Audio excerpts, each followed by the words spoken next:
Seorang anak laki-laki berusia 7 tahun warga Kecamatan Mane Pidi menderita kelumpuhan akibat penyakit polio. Kepala Bidang Pencegahan Pengendalian dan Penyakit Dinas Kesehatan Pidi, Dr. Elia Nur, menyebutkan kasus itu diketahui setelah adanya pemeriksaan sampel tinja dari 8 kasus lumpuh layu yang dikirimkan ke Jakarta beberapa waktu lalu. Elia menceritakan awalnya pasien mengalami demam pada 6 Oktober 2022.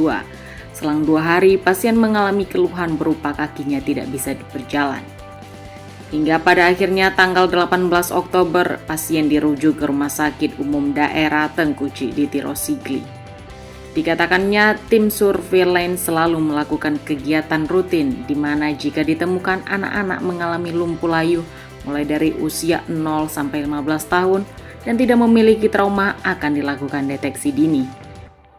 Menurutnya, penderita polio yang ditemukan itu tidak memiliki riwayat imunisasi polio semasa bayi, sebab sering kejang-kejang sehingga keluarga tidak berani melakukan imunisasi.